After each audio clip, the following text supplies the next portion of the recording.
જય શ્રી કૃષ્ણ. રાધે રાધે. નેવિકા સ્ટોરીમાં તમારું હાર્દિક સ્વાગત છે. દર્શક મિત્રો, આજે આ વિડીયોમાં આપણે સાંભળીશું વૈશાખ માસની અમાવસ્યાની વ્રતકથા. ત્રયંબકમ યજામહે સુગંધિમ પુષ્ટિવર્ધનમ ઉર્વૃક્મીય બંધના મૃત્યુર્મોક્ષમામૃતાત. બોલો શક્તિપતિ ભગવાન મહાદેવની જય. જો તમે મહાદેવની કૃપા પ્રાપ્ત કરવા માંગતા હોય તો વિડીયોને મહાદેવના નામે લાઇક કરી ચેનલને સબસ્ક્રાઇબ જરૂર કરજો અને કોમેન્ટમાં હર હર મહાદેવ જય માં લક્ષ્મી જરૂરથી લખજો, જેથી મહાદેવ તથા માતા લક્ષ્મીની કૃપા આપણા સૌ ઉપર બની રહે. દર્શક મિત્રો, આજે આ વિડીયોમાં આપણે સાંભળીશું વૈશાખ અમાસની વ્રતકથા. દર્શકો, અમાવસ્યા એટલે પૂર્ણ રાત્રિ, જેમાં ચંદ્રમાના દર્શન થઈ શકતા નથી. આ તિથિ ભગવાન ભોલેનાથને સમર્પિત છે. અમાવસ્યાના દેવતા ભગવાન ભૂતનાથ છે. આ ઉપરાંત લક્ષ્મીનારાયણ દેવની પણ પૂજા થાય છે. અમાવસ્યા કે જે મહિનાના અંતમાં આવે છે, આપણા ગુજરાતી માસ પ્રમાણે અમાવસ્યાની તિથિ પિતૃ દેવતાને પણ સમર્પિત છે. આજે પિતૃનારાયણ માટે આપણે જે કંઈ કમાઈએ છીએ તેમાંથી અમુક હિસ્સો કાઢીને દાનપુણ્ય કરાય છે અને પિતૃ દેવતાનું સ્મરણ થાય છે.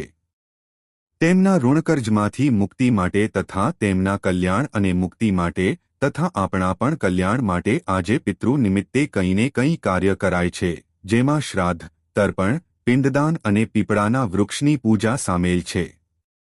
પીપળાના થળમાં જલ અર્પિત કરીને 7 પ્રદક્ષિણા કે 108 પ્રદક્ષિણા ભક્તો કરે છે.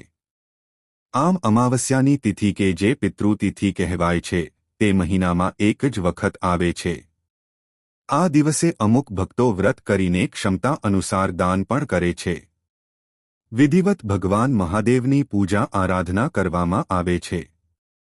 અમાવસ્યાના દિવસે ગંગા સ્નાન, દાન અને જપનું ખૂબ મહત્વ હોય છે. અમાવસ્યાની તિથિ એટલે મહાદેવનું પણ સ્મરણ કરવામાં આવે છે. ભગવાન મહાદેવનું આજે ધૂપ, દીપ, નૈવેદ્ય, બિલીપત્ર, ભાંગ, ધતુરો, ગંગાજલ, કાચું દૂધ, મધ, શર્કરા આદિથી પૂજન કરવામાં આવે છે અને અભિષેક થાય છે. શ્રાવણ માસ, સોમવાર અને અમાવસ્યાનો શુભ સંયોગ છે. ભગવાન ચંદ્રમૌલેશ્વરની આજે પૂજા કરવાથી સર્વે પાપમાંથી મુક્તિ મળે છે. પ્રભુની કૃપા પ્રાપ્ત કરવા માટેનો આ ખૂબ જ શુભ અવસર છે. ભક્તિ અને મુક્તિ દેવાવાળી આજની સોમવતી અમાવસ્યા છે. સોમવાર અને અમાવસ્યા એટલે સોમવતી અમાવસ્યા થાય છે. આ અમાવસ્યા ભગવતી દેવી પાર્વતીને પણ સમર્પિત છે. સૌભાગ્યવતી બહેનો આજે પોતાના સંતાનની રક્ષા માટે, સૌભાગ્યની રક્ષા માટે તથા ઘરમાં સુખાકારી રહે એ માટે વ્રત કરે છે. મહાશક્તિ મહામાયાની પૂજા થાય છે અને આજે સોમવાર છે અને અમાવસ્યા પણ છે, એટલે સોમવતી અમાવસ્યાનું વ્રત કહેવાય છે અને વ્રત કથા પણ સાંભળવામાં આવે છે. આજે જે ભક્તો વ્રત રાખે છે તેઓ સવારે વહેલા ઉઠીને સ્નાન આદિથી પરવારીને સૂર્યનારાયણ દેવને અર્ઘ્ય આપે છે. તાંબાના લોટામાં જલ ભરીને તેમાં ચપટી કંકુ, ચપટી ચોખા, ચપટી ખાંડ કે ગોળ નાખીને અર્ઘ્ય આપવો જોઈએ. જો સૂર્યનારાયણના દર્શન ન થતા હોય તો પૂર્વ દિશા તરફ મુખ કરીને ભગવાન સૂર્યનારાયણ દેવનું સ્મરણ કરવું જોઈએ, ગાયત્રી મંત્રનો જપ કરવો જોઈએ અને અર્ઘ્ય આપવું જોઈએ. ત્યારબાદ પોતાના ઘરના મંદિરની સફાઈ કરી આપણા ઘરમાં જે પણ ઇષ્ટ દેવતા કે કુળ દેવતા બિરાજમાન છે તેની પૂજા અવશ્ય કરવી જોઈએ અને અમાવસ્યાના દેવતા એવા ચંદ્રમૌલેશ્વર ભગવાન મહાદેવની પણ પૂજા કરવી જોઈએ. આજના દિવસે દુર્ગાદેવીની યોગીની રૂપનું અર્ચન પૂજન થાય છે. તંત્રમંત્ર સાધના કરનાર આજે માની પૂજા અર્ચના કરે છે અને જે સંસારી ભક્તો છે તે માં દુર્ગાદેવીના કુળદેવીના રૂપમાં પણ પૂજા કરે છે. આજે માતા દુર્ગાદેવીને 16 શૃંગારની સામગ્રી પણ ભેટ કરવામાં આવે છે. આજના દિવસે જરૂરિયાતમંદને દાનપુણ્ય કરાય છે, બ્રાહ્મણોને ભોજન આપવામાં આવે છે અથવા સીધું સામગ્રી પણ આપી શકાય છે. ગરીબોને જરૂર કંઈને કંઈ મદદ કરવી જોઈએ. દક્ષિણા સાથે પશુપક્ષી આદિની સેવા પણ કરી શકાય છે. આપણાથી જે શક્તિ હોય એ પ્રમાણે આ રીતે સોમવતી અમાવસ્યાના દિવસે આપણાથી જે કંઈ શુભ કર્મ થાય તે કરવા જોઈએ. ધર્મરાજ યુધિષ્ઠિરે મહાભારતના યુદ્ધ પછી શરસૈયા પર સૂતેલા પિતામહ ભીષ્મના ચરણોમાં વંદન કરીને અત્યંત શ્રદ્ધાપૂર્વક પૂછ્યું હતું, હે પિતામહ, હું ઘણો જ દુઃખી છું. મારું ચિત્ત ખૂબ જ અશાંત રહે છે. અમારા વંશમાં ગણ્યાગાંઠ્યા અમે 5 પાંડવો જ બચ્યા છીએ. સર્વત્ર સ્મશાન જેવી શાંતિ છે. ઉત્તરાના ગર્ભથી વંશ રક્ષા થવાની આશા હતી, તે પણ અશ્વત્થામાના બ્રહ્માસ્ત્રથી ચાલી ગઈ હોય એવું લાગે છે. તો હે પિતામહ, તમને વિનંતી છે, તમે મને કહો મારે શું કરવું અને શું ન કરવું જોઈએ. ત્યારે ભીષ્મ પિતામહે અમાવસ્યાના મહાત્મ્ય વિશે કહેતા કહ્યું હતું કે દ્રૌપદી, સુભદ્રા અને ઉત્તરા જો સોમવતી અમાવસ્યા અથવા કોઈપણ અમાવસ્યાનું વ્રત કરે તો સ્ત્રી સંબંધી દોષોમાંથી તેમને મુક્તિ પ્રાપ્ત થશે અને ઉત્તરાના ગર્ભની રક્ષા પણ થશે, વંશવેલો વધશે. વંશવેલો વધારવા અને પતિ તથા સંતાનનું આયુષ્ય વધારવા માટે પણ અમાવસ્યાનું વ્રત ઉત્તમ મનાય છે. આ રીતે ભીષ્મ પિતામહનું વચન છે. સોમવાર યુક્ત અમાવસ્યા, રવિવાર યુક્ત સાતમ, મંગળવાર યુક્ત ચોથ અને બુધવાર યુક્ત અષ્ટમી, આ ચારેય તિથિઓ સૂર્યગ્રહણ સમાન ફળ આપે છે. સોમવારે આવતી સોમવતી અમાવસ્યાનું ખૂબ જ વિશેષ મહત્વ હોય છે. માતા મહાલક્ષ્મીની પૂજા કરવામાં આવે છે, કારણ કે અમાવસ્યાના દેવી માતા મહાલક્ષ્મી છે. આસો માસની અમાવસ્યાની તિથિ જે આપણે દિવાળીની તિથિ ગણીએ છીએ ત્યારે માતા મહાલક્ષ્મીનો જન્મદિવસ મનાવાય છે, એટલા માટે દરેક અમાવસ્યા માતા મહાલક્ષ્મીને સમર્પિત છે. આજના શુભ દિવસે સોમવતી અમાવસ્યાની કથા સાંભળવાનું ભૂલવું ન જોઈએ. દર્શક મિત્રો, તો હવે આપણે સાંભળીશું સોમવતી અમાવસ્યાની વ્રત કથા. બોલો ભગવાન શિવ શંકરની જય. તો મિત્રો, હવે આપણે અમાવસ્યાની સુંદર કથા સાંભળીશું. બોલો ભગવાન મહાદેવની જય. એક ગામમાં બ્રાહ્મણી રહેતા હતા. બંને ઘણા ધાર્મિક હતા. તેના આંગણે આવનાર ભૂખ્યું જતું ન હતું. તેમને 7 દીકરા અને 1 દીકરી હતી. 7 વહુ પણ સાસુ-સસરાની મર્યાદામાં રહેતી હતી અને તેની સેવા પણ કરતી હતી. એક દિવસની વાત છે, એક મહાત્મા તેમના આંગણે પધાર્યા. વહુઓએ દક્ષિણા આપી ત્યારે મહારાજે 7 વહુને અખંડ સૌભાગ્યવતીના આશીર્વાદ આપ્યા. પછી દીકરીએ જ્યારે દક્ષિણા આપી ત્યારે દીકરીને ધર્મવતી ભવ એવા આશીર્વાદ આપ્યા. આ સાંભળતા જ માંદીકરી ખૂબ જ આશ્ચર્ય પામ્યા અને તેમણે સાધુ મહાત્માને વિનંતી કરીને પૂછ્યું કે, હે મહારાજ, મારી દીકરીને અખંડ સૌભાગ્યવતીને બદલે આવા આશીર્વાદ કેમ આપ્યા? ત્યારે સાધુ મહારાજ બોલ્યા કે, જ્ઞાનવતીના ભાગ્યમાં વૈધવ્ય લખાયેલું છે. સપ્તપદીના સમયે જ જ્ઞાનવતીના પતિનું મૃત્યુ થશે. આટલું સાંભળતા જ માંદીકરી રુદન કરવા લાગ્યા અને આજીજી કરવા લાગ્યા કે, હે મહારાજ, કૃપા કરી અમને આનો ઉપાય બતાવો કે કેવી રીતે મારી દીકરી અખંડ સૌભાગ્યવતી રહે. સાધુ મહારાજ બોલ્યા કે, કાળને ટાળવાનો કોઈ ઉપાય નથી. પરંતુ એક રસ્તો છે કે સિંહલદ્રીપમાં રહેતી સોમા ધોબણ જો લગ્નના દિવસે હાજર હોય તો જ્ઞાનવતીનું સૌભાગ્ય અખંડ રહેશે. પરંતુ સોમા ધોબણ ક્યારેય ઘર છોડીને જતી નથી. સાધુ મહાત્મા તો આટલું કહી ચાલ્યા ગયા. આ સાંભળીને બધા વિચારમાં પડી ગયા કે હવે શું કરવું, કેવી રીતે સિંહલદ્રીપ પહોંચવું. ભયંકર જંગલો, સાગર, ખીણો અને પહાડ ઓળંગીને જવું કઈ રીતે? જીવ જોખમમાં મૂકીને જવા કોઈ તૈયાર ન હતું. 6 ભાઈઓએ ના પાડી. આખરે નાનો ભાઈ શ્યામ તૈયાર થયો. ભાઈ બહેન ભગવાનનું નામ લઈ ઘરમાંથી ચાલી નીકળ્યા. સંકટથી ભરેલો રસ્તો હતો. બંને ભાઈ બહેન જંગલ, પહાડ, ખીણો પાર કરી હેમખેમ સાગર કિનારે આવી પહોંચ્યા. બંને થાકી ગયા હતા. આગળ જવાની થોડી પણ હિંમત ન હતી અને હવે તો મહાસાગર પાર કરવાનો હતો. તે પાર કઈ રીતે થાય? પ્રભુના જપ કરતા કરતા ભાઈ બહેન એક ઝાડ નીચે બેઠા. તેઓ ખૂબ થાકી ગયા હતા એટલે ત્યાં જ બેસીને આરામ કરવા લાગ્યા. તે ઝાડ પર ગીધના બચ્ચા રહેતા હતા. થોડા સમય પછી ત્યાં એક સાપ આવ્યો અને ઝાડ પર ચડવા લાગ્યો.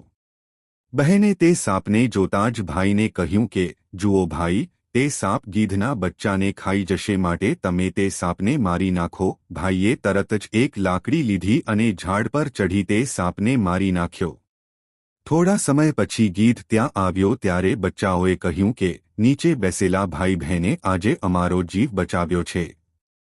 એક સાપ અમને ખાવા માટે આવ્યો હતો, પરંતુ નીચે આરામ કરતા ભાઈએ સાપને મારીને અમારો જીવ બચાવ્યો છે. આ સાંભળીને ગીધ ખૂબ ખુશ થયો અને નીચે બેસેલા ભાઈ બહેન પાસે ગયો અને તેમનો ખૂબ ખૂબ આભાર માન્યો અને અહીં આવવાનું કારણ પૂછ્યું. ત્યારે ભાઈએ બધી વાત કરી કે કેવી રીતે એક સાધુ મહારાજે બહેનને સિંહલદ્વીપમાં રહેતી સોમા ધોબણ પાસે જવા કહ્યું છે. ગીધે કહ્યું, તમે ચિંતા ના કરો, પહેલા થોડું જમી લો, હું તમને સાગરની પહેલે પાર મૂકી જઈશ. આ સાંભળીને ભાઈ બહેન ખૂબ જ ખુશ થઈ ગયા. ભાઈ બહેન પેટ ભરીને જમ્યા પછી ગીધની પીઠ પર બેસી ગયા. ગીધ સડસડાટ કરતો ઉડ્યો અને થોડીવારમાં બંનેને સિંહલદ્વીપ પહોંચાડી દીધા. બંનેએ ગીધનો આભાર માન્યો. સિંહલદ્વીપ પહોંચી બંને ભાઈ બહેન સોમા ધોબણના ઘરની નજીકમાં ઝૂંપડી બાંધી રહેવા લાગ્યા. 7 માળની હવેલીમાં 7 દીકરા અને વહુઓ સાથે સોમા ધોબણ દોમદોમ સાહેબી ભોગવતી હતી. ભાઈ બહેને વહેલી સવારમાં ધોબણના ઘરનું આંગણું વાળી સાફ કરી દીધું. આવું રોજ થવા લાગ્યું, જેથી એક દિવસ સોમાએ પોતાના છોકરાની વહુને કહ્યું, આપણું આંગણું સાફ કરીને રોજ કોણ લીપે છે? વહુઓને ખબર હતી નહીં, પછી શું જવાબ આપે? એટલે સોમા ધોબણે વિચાર્યું, કોણ લીપે છે તે જાણવું જોઈએ. તેથી તે સંતાઈને રાત્રે જાગી. રોજ નિયમ પ્રમાણે સવારમાં ભાઈ બહેન આંગણું સાફ કરીને લીપવા બેઠા એટલામાં સોમા તેમની પાસે આવીને કહેવા લાગી, તમે કોણ છો અને શા માટે મારું આંગણું લીપો છો? ત્યારે શ્યામે કહ્યું કે અમે બ્રાહ્મણના બાળકો છીએ. શ્યામના શબ્દો સાંભળીને સોમા ખૂબ જ દુઃખી થઈ ગઈ અને કહેવા લાગી, અરે રે, આ તો ઉલટી ગંગા વહી. મારું ધોબણનું આંગણું બ્રાહ્મણના છોકરા લીપે. મહારાજ, આ તમે શું કરી રહ્યા છો? મને પાપમાં નાખી રહ્યા છો. એટલે શ્યામે કહ્યું, આ મારી બહેન જ્ઞાનવતીના નસીબે વૈધવ્ય લખાયું છે, પણ લગ્ન પ્રસંગે તમે જો હાજર હશો તો વૈધવ્ય અટકે. એટલે તમને પ્રસન્ન કરવા માટે જ અમે આ કામ કરી રહ્યા છીએ. સોમા તો આ વાત સાંભળીને કહેવા લાગી કે હું તમારી સાથે તમારે ત્યાં આવીશ. હવે કૃપા કરીને જે મારા આંગણાની સફાઈ કરો છો તે કામ રહેવા દો. પછી સોમાએ ઘરમાં જઈને વહુઓને બોલાવીને કહ્યું, મારી ગેરહાજરીમાં જો કોઈનું મોત થાય તો તમારે તે મર્દાને મારા આવ્યા વિના બહાર કાઢવાનું નથી. વહુઓએ તેમ કરવાની હા પાડી. બીજા દિવસે સોમા ભાઈ બહેનની સાથે વ્રતના પુણ્યના પ્રતાપે આકાશમાર્ગે ઉડતી ભાઈ બહેનના ગામે આવી પહોંચી. બ્રાહ્મણ બ્રાહ્મણી ઘણા ખુશ થયા. એક સારા કુટુંબના છોકરા સાથે જ્ઞાનવતીના ઘડિયા લગ્ન લીધા. લગ્નના દિવસે જાન આવી, રૂડા સામૈયા કરી ઉતારા દીધા. ચોથો ફેરો ફરતા જ વરરાજા ઢળી પડ્યો. ક્ષણવારમાં પ્રાણ ઉડી ગયા. આનંદ મંગલની જગ્યાએ શોક છવાઈ ગયો. બધા કલ્પાંત કરવા લાગ્યા. ત્યારે જ તરત જ સોમા ધોબણે જમણા હાથમાં પાણી લઈ તેમાં સોમવતી અમાસનું પુણ્ય મૂકી તે પાણી જ્ઞાનવતીના પતિના મોઢામાં રેડ્યું. તરત જ વરરાજા આળસ મરડી બેઠા થયા. બધે આનંદાનંદ છવાઈ ગયો. લગ્ન પૂરા થતાં સોમાએ વિદાય માંગી. બધાએ રોકાઈ જવા માટે ખૂબ આગ્રહ કર્યો, પણ સોમા બોલી કે મેં કાળને માત કર્યો છે, પરિણામે મારા સાથે પુત્રો મૃત્યુ પામ્યા હશે. જો હું ત્યાં જલ્દી નહીં પહોંચું તો તેમનો અગ્નિસંસ્કાર થઈ જશે. આટલું કહી સોમા ધોબણ પવન વેગે સિંહલદ્વીપ પહોંચી ગઈ. ઘરમાં રોકકળાટ થતો જોઈ પરિસ્થિતિ સમજી ગઈ. ઘરમાં પ્રવેશતા જોયું કે 7 પુત્રોના શવ પડ્યા છે. સોમાએ સ્નાન કર્યું અને ભગવાનનું પૂજન કર્યું. પીપળાની પૂજા કરી અને દર્ભની સળી લઈ તેમાં સોમવતી અમાસનું પુણ્ય મૂક્યું. ત્યારબાદ એ દર્ભની સળી મૃત પુત્રોને અડાડતા જ પુત્રો જીવિત થઈ ગયા. હે પ્રભુ, તમે જેવા જ્ઞાનવતી અને સોમા માને ફળ્યા તેવા તમારું આ વ્રત કરનાર, વ્રતની કથા વાંચનાર અને સાંભળનાર સર્વને ફળજો, સર્વની મનોકામના પૂર્ણ કરજો. તો મિત્રો, આ હતી સોમવતી અમાવસ્યાની કથા, જે સાંભળવા માત્રથી જ અખંડ સૌભાગ્ય, બાળકોને સારું આરોગ્ય અને લાંબી આયુષ્યની પ્રાપ્તિ થાય છે. ઘરમાં સુખ શાંતિ, સમૃદ્ધિ જળવાઈ રહે છે, ધંધામાં પ્રગતિ થાય છે અને ઘરમાં બરકત આવે છે. આજે અમે તમને અમાવસ્યાની સૌથી પૌરાણિક કથા જણાવવા જઈ રહ્યા છીએ, તો અંત સુધી આ વિડીયોમાં જોડાયેલા રહેજો. તો ચાલો માતા લક્ષ્મીનું ધ્યાન કરીને આ કથા સાંભળીએ. ઘણા સમય પહેલા દેવી લક્ષ્મી એક સ્ત્રીનું રૂપ લઈ આ માસના દિવસે પૃથ્વીલોક ઉપર ભ્રમણ કરવા ગયા.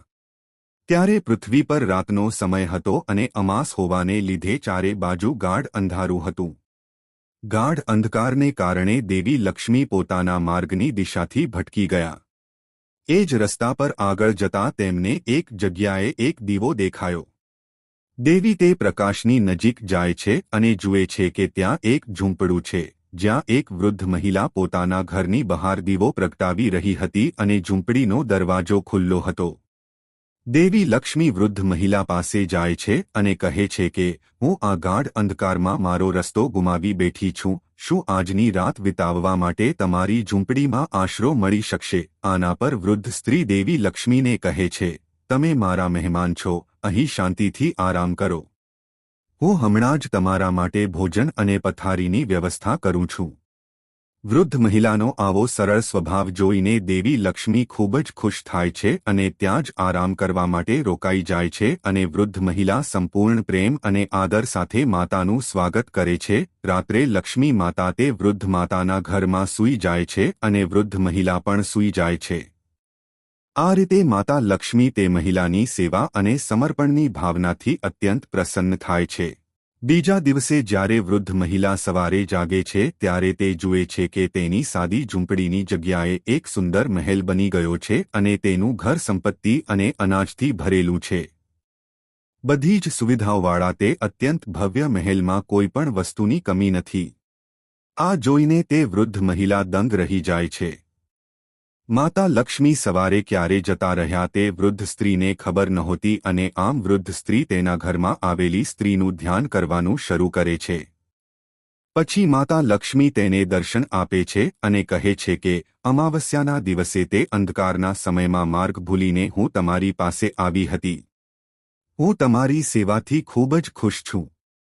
જેમ તમે દીવો પ્રગટાવીને અમાસના અંધકારને દૂર કરીને પ્રકાશિત કર્યો છે, તેવી જ રીતે જે કોઈ પણ આ દિવસે દીવો પ્રગટાવશે અને માર્ગને દીવાથી પ્રકાશિત કરશે તેને હંમેશા મારા આશીર્વાદ મળશે અને તેના ઉપર મારી કૃપા હંમેશા રહેશે.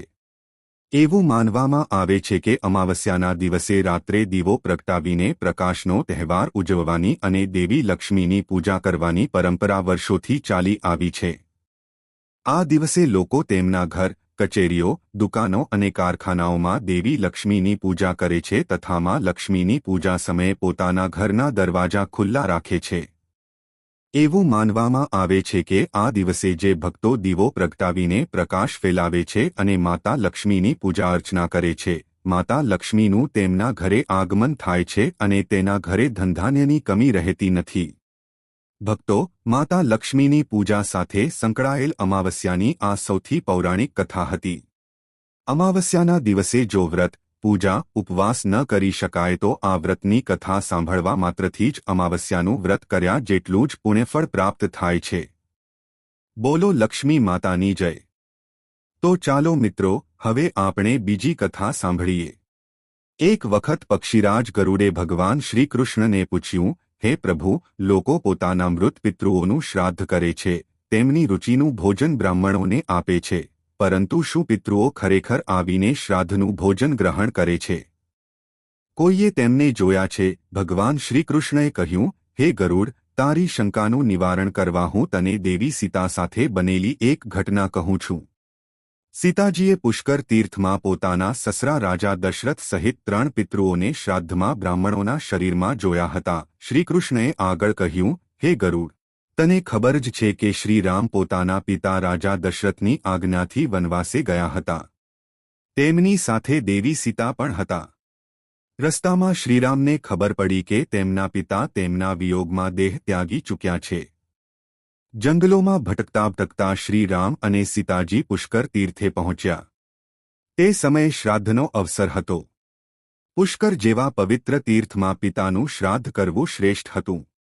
શ્રીરામે શ્રાદ્ધની તૈયારીઓ શરૂ કરી. તેમણે પોતે જ શાકભાજી, ફળો અને અન્ય ખાદ્ય સામગ્રી એકત્રિત કરી સીતાજીએ ભોજન તૈયાર કર્યું. શ્રીરામે ઋષિઓ અને બ્રાહ્મણોને આમંત્રણ આપ્યું.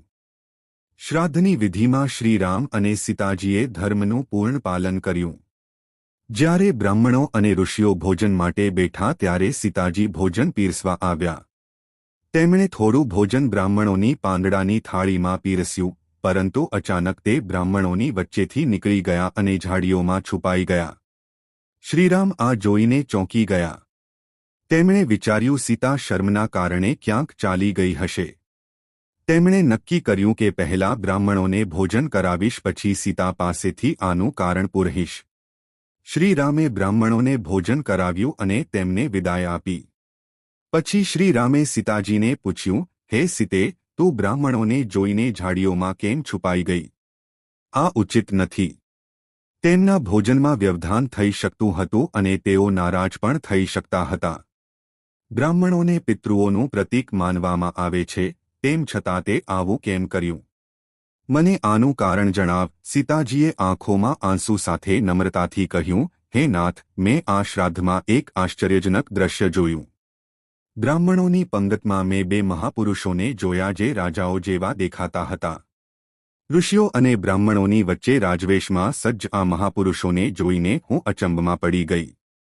તે જ વખતે મેં તમારા પિતા શ્રી રાજા દશરથને પણ જોયા, જે રાજવી વસ્ત્રો અને આભૂષણોથી શોભતા હતા. તેમને જોઈને મને લજ્જાનો બોધ થયો. હું વિચારવા લાગી કે વૃક્ષની છાલ, વલ્કલ અને મૃગચર્મ પહેરીને હું મારા સસરા સમક્ષ કેવી રીતે જઈ શકું? અગાઉ તેઓ મને રાજવૈભવમાં જોઈ ચૂક્યા છે, આજે આ દશામાં હું તેમની સામે કેવી રીતે ઊભી રહું? મેં જે ભોજન તૈયાર કર્યું તે માટી અને પાંદડાના થાળામાં હતું. આવું ભોજન તો તેમના દાસોના દાસ પણ ન ખાતા. તેમને આવી દશામાં જોવાથી તેમના મનને પણ દુઃખ થાત. આ બધા કારણોસર હું લજ્જાથી પાછી હટી ગઈ અને ઝાડીઓમાં છુપાઈ ગઈ. ગરુડે કહ્યું, હે ભગવાન, આ કથાથી મારી શંકાનું નિવારણ થયું. શ્રાદ્ધમાં પિતૃઓ સાક્ષાત પ્રગટ થાય છે અને બ્રાહ્મણોના શરીરમાં બેસીને શ્રાદ્ધનું અન્ન ગ્રહણ કરે છે. હે ભગવાન, હે અમાવસ્યા માતા, કથા સાંભળનાર, સંભળાવનાર અને હોંકારો ભરનાર સૌની મનોકામના પૂર્ણ કરજો, સૌનો સુહાગ જાળવી રાખજો.